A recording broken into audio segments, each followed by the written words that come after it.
Thank you, ma'am. So our topic for today's webinar is simple and effective teaching strategies for an interactive classroom to facilitate learning. And before we begin, I would first like to share a few statements, questions, probable answers that we need to ponder over in our role as educators. So, telling is not teaching and listening is not learning. In our traditional role as teachers, we use the lecture method. We keep telling the students, this is the definition, this is the concept, this is the process. Are we teaching? There's a question mark. The students may be listening to us attentively, some not very attentively. They are passive learners. So again, a question mark on learning also. Teaching is all about interactions with our students. I think we have all understood this. Now,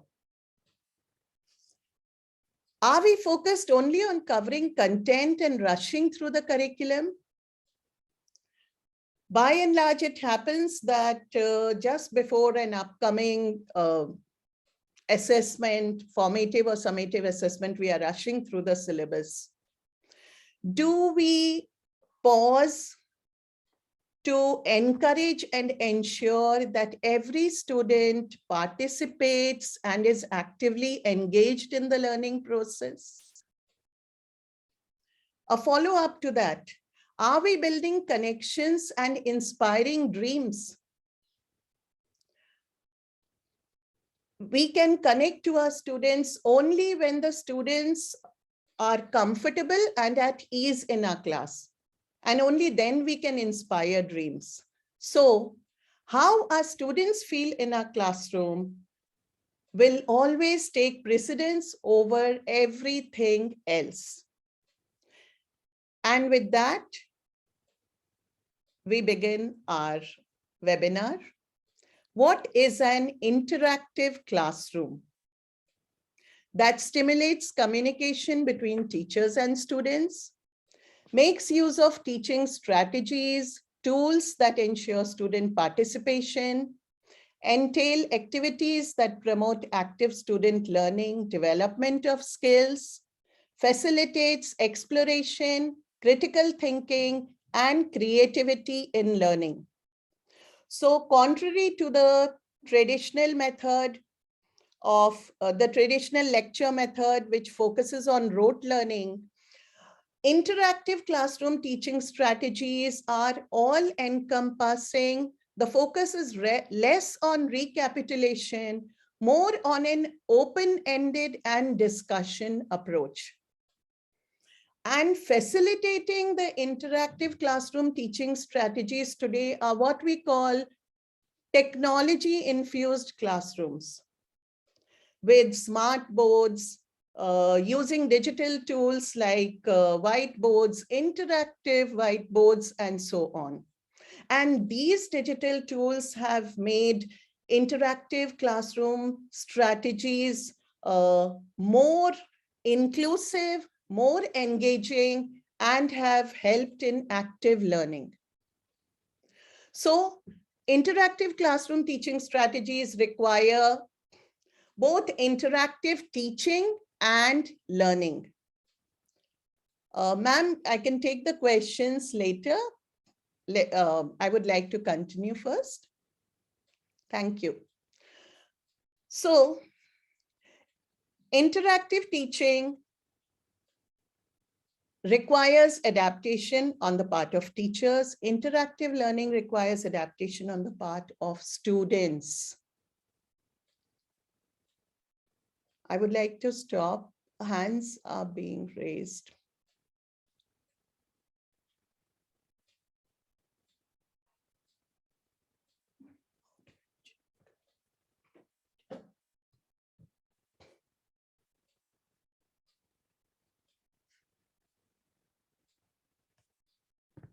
Okay, I'll continue now.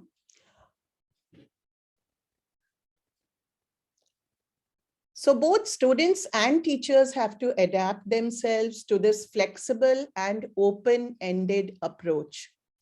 Also, these interactive classroom teaching strategies kind of nudge the students, make them give answers, and to give answers, the students have to participate, have to engage themselves in the learning process. They also require collaboration between students to make learning effective. So we need to have student work groups where students work together, pooling their skills and knowledge to attempt problems, to attempt assignments. And in the process, they learn from each other, they support each other. Another important feature of interactive classroom teaching strategies is that they give a freedom of choice to the students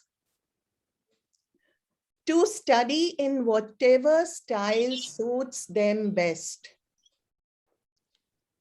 Give a topic to the students and ask them to present it in their own way. Some may come up with a PPT, another may come up with videos, another may come up with a poem on it, write a beautiful poem, another may come up with a jingle on it. So different students, different learning styles, and interactive teaching strategies give this freedom to the students to some extent or to a major extent, depending upon which strategy, which tool, which activity are we taking up. And the most important, these interactive teaching strategies have an inherent feedback mechanism, which allows course correction. The teacher gets a feedback which enables her to make changes in the lesson plan. Also, let us suppose the teacher gets a feedback that certain students have not understood the concept very well. So the teacher now knows that these students need more attention, they need more guidance, and so on. As we come now, we start with the interactive teaching, classroom teaching strategies. Today, as teachers, we have to move away from our traditional role of the lecture method, and we have to take on the role of facilitators. So with that, we move on to the interactive classroom teaching strategies.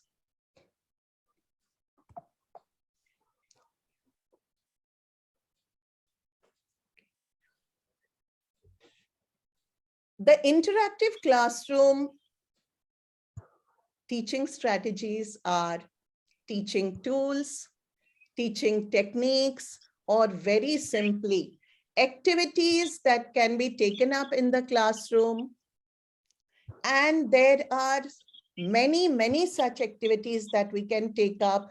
These activities help the students to focus on the concept that is being taught, and it also ensures participation of each and every student in the class. We categorize them into individual student activities, student pair activities, and student group activities. So activities where students participate individually, or activities where students can work in pairs or in groups. I have used ClipArt for the activities that we are starting with individual student activities, and I've used ClipArt for a few of the activities that we'll take up under individual student activities. Would you like to take a guess? I've numbered them, and you can post the number and name the activity if you want.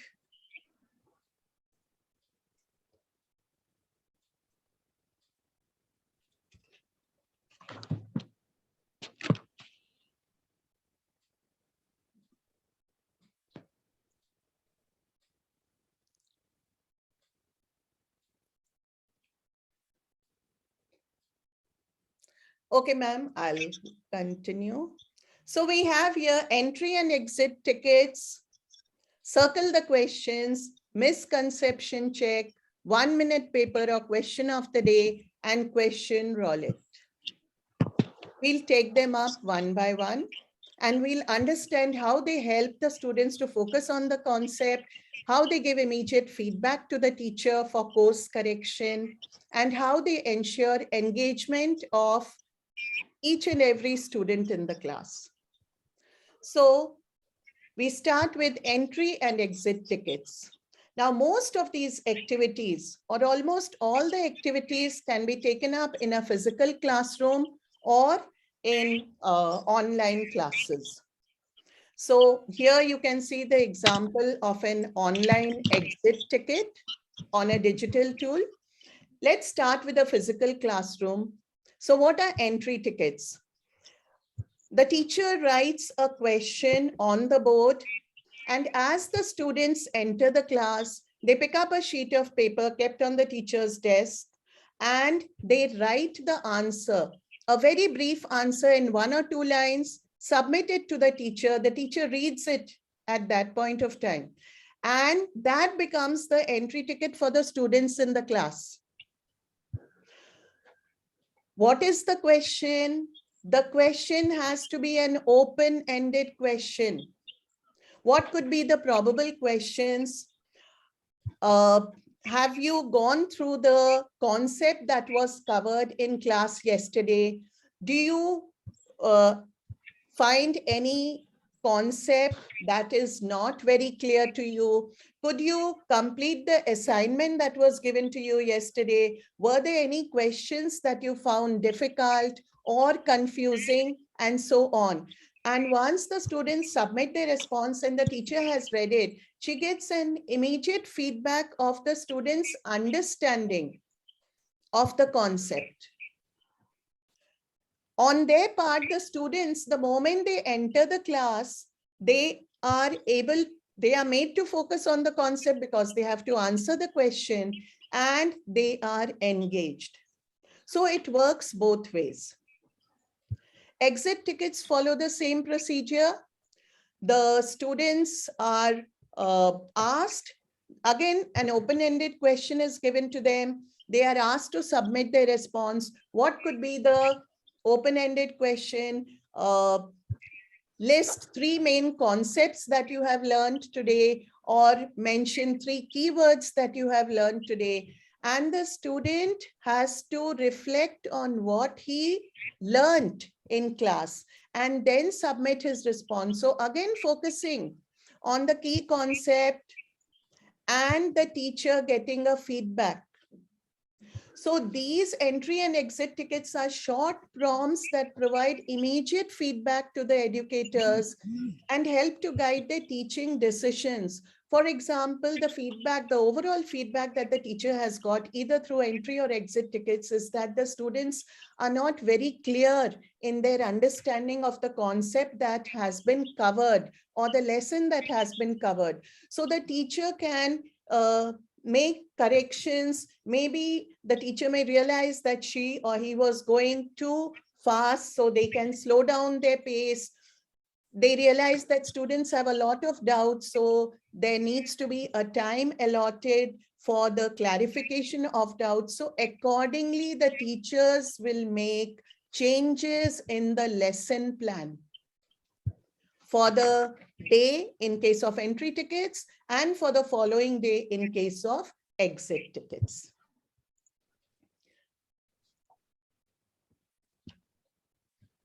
We come to the next set of activities under individual student activities.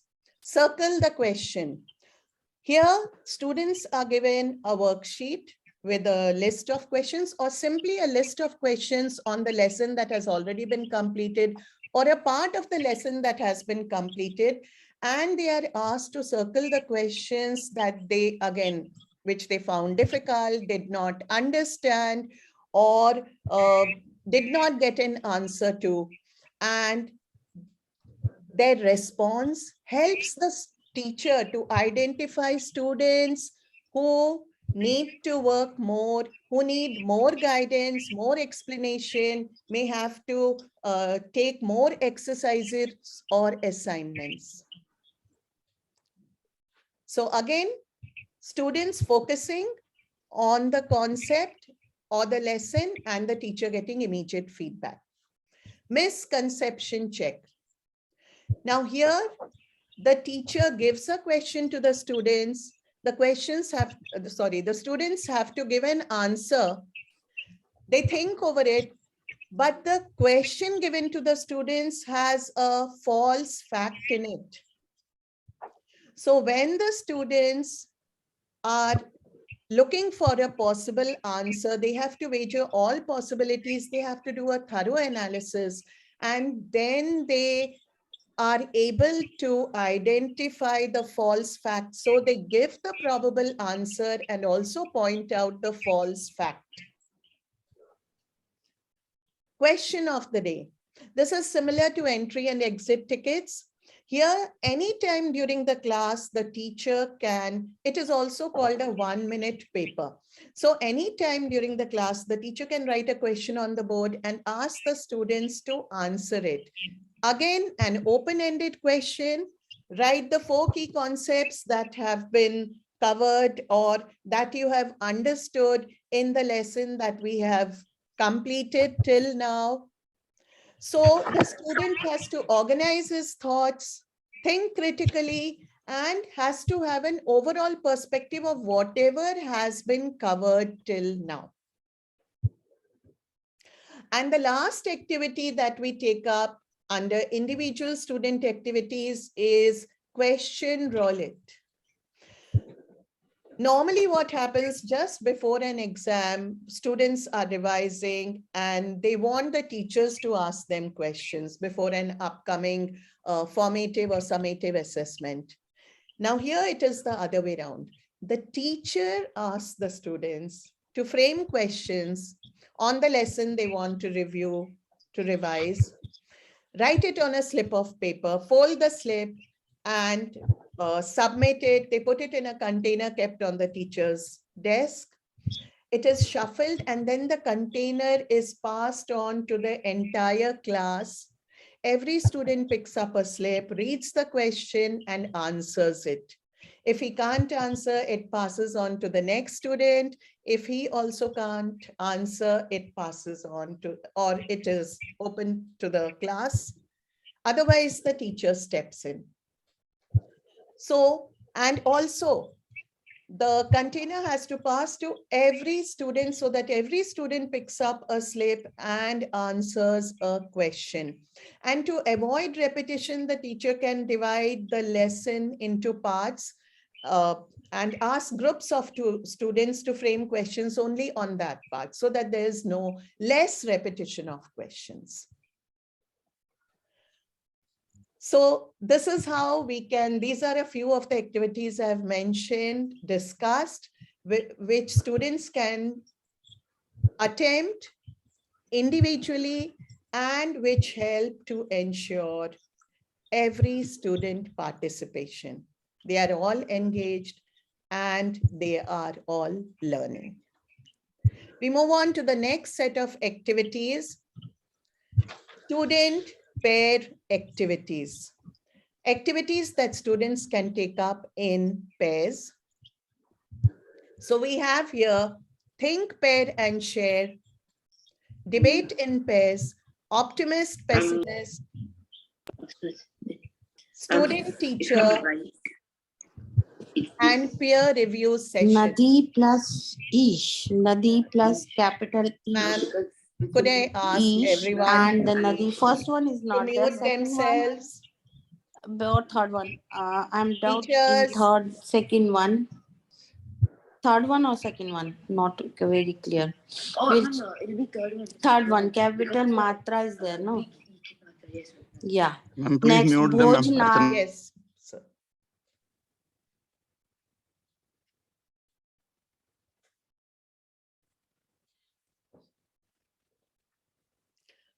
So we start with think, pair, and share. Now here students are first given a question or a problem. they think over it. After that, they are put in pairs. They discuss their views and the probable answers that they have thought of with their partner. They come to a conclusion. They come together as a class, and then one student from each pair shares their conclusion with the entire class. So it ensures engagement of every student. The teacher gets a quick feedback of the understanding of the class and specific students. Also, it gives an opportunity to quieter students to speak and to share their views. Because when they are put in pairs, they have to speak to their partner. And it encourages them to think critically, to be able to get the answer. Next is debate in pairs. Now, debate is something that all the students are not very keen to be a part of. Only students who are good speakers, who have a good command over the language, they are interested. The rest generally shy away. But here, every student is to participate. So the teacher first gives a topic to the class, asks them to think over it, and then the class is divided into two halves. Let's call it group A and group B. Also, every student will speak only once. So one student from group A will speak defending or in favor of the motion, and another student from group B will pick up that thread in the same context, come up with a counter argument to it because he's speaking against it. So one pair is done. Next, another student from group A will again come up with an argument supporting the motion, and another student from group B will come up with a counter argument to it, against it. So the students are engaged in, So the students are engaged in discourse and argumentation. It enhances their reasoning abilities, and they are able to look at a different perspective, and every student has to participate. Optimist pessimist is another activity that can be taken up in pairs, and it can be regarded as an extension of the debate in pairs activity. Students are again paired up. A problem or a complex issue is given to them. One has to take on the role of an optimist, another has to don the role of a pessimist. So the optimist gives a very optimistic view of that topic or issue, and the pessimist gives a very pessimistic view of that issue. And while arguing, they realize that there are very few issues that are black and white. Majority are in various shades of gray. Then student teacher. Here again, students are put in pairs. One is assigned the role of a teacher. So the student teacher here will outline or list or sketch all the concepts that they have learned in the lesson that has been completed so far. And the student who remains a student, he also has to be very alert. He will keep ticking off the points that have been mentioned by the student teacher, and the points that he has missed out will then be identified by the student. So this way, both are focusing on the concept and both are learning. Peer review and study sessions. We normally find students who are, there are many students who may be struggling with certain concepts, and some may be very clear with the concept. So under the teacher's supervision, or the teacher may ask one of those students to explain the concept to a student who is struggling. So as the student explains it to the other student, they are both learning and it is empowering for both. How? The student who's explaining it, while explaining, he is learning better. And the student who is trying to understand, his understanding will be better. So it is empowering for both, fosters interactivity and collaboration. So with that, we come to an end of student pair activities. We now take up student group activities. Activities that can be taken up by students in groups. So we have icebreakers, pick the winner, brainstorming sessions, board rotation, entertainment examples, case study, field trips. I'll discuss only a few. We start with icebreakers. Now, icebreakers is an activity which we generally associate something that is taken up at the beginning of the session when students do not know each other. But here it can be taken up just when the class begins. There are times when we find that the students are a little restless, they are not very keen to learn. Then the teacher can kick off the class with an icebreaker activity, of course, related to the concept that is to be taken up that day. And I'll just mention one such activity. The teacher can divide the class into small groups. One student from the group is, the teacher writes a key concept or a keyword on a small slip of paper and pastes it on or pins it on the shirt of the student at the back. The student can't see it. And this student then goes around asking questions to each and every other group member. And the group members can answer only in yes or no, and this student has to identify what is written on that slip of paper that is pinned on his shirt. So this is one activity which students really enjoy. It makes them feel comfortable and at ease, and after that they are ready to engage in the learning process. Brainstorming sessions we are all familiar with. I don't need to go into any discussion here. And they help the students, when students come together for a brainstorming session, it generates creative thoughts. Students learn to work together. And while discussing their views, their opinion, they can expand on their ideas and they get another perspective of the lesson or the problem or whatever is being discussed. Pick the winner. Here the students again are divided into groups. The teacher can write the question on the board. The students will discuss it among themselves, write the answer on a sheet of paper, otherwise submit their response if it is being used digitally. And thereafter, they exchange their answers. So every group will review the answer given by the other groups.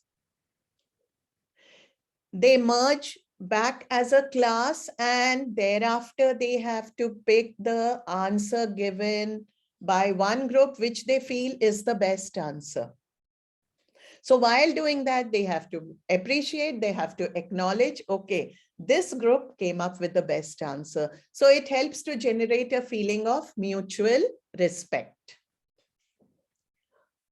Teachers, there are only 3 minutes left. I'll continue, but once the meeting ends, I would like you to join again using the same link. We now move on to entertainment examples. So here, normally we, as teachers, we all understand that when we relate the concept that is being taught to real life examples, the students understand it better. But here, the students are asked to relate the concept and come up with real life examples or examples from movies or from TV shows. So the students are very keen to do that. They'll identify such examples. And not only that, they have to discuss those examples, how the concept was used, whether it was used rightly or whether it could be done better. So they get a better grasp of the concept. Case study, again, I think we are all familiar with it. The teacher gives them a problem, and thereafter the teacher can give them links for reading online course material, watching videos, or recommend books. And the teacher can also frame questions designed in such a manner that it guides them through the case study. So the students come together, reflect, and thrash out their views, and finally, while arriving at the conclusion, they are able to distinguish between facts and assumptions. Board rotation. This is more interactive.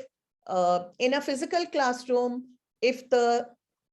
assuming there are 3 or 4 boards, the student can be divided into as many groups. Otherwise, they can just be made to sit in 3 or 4 groups.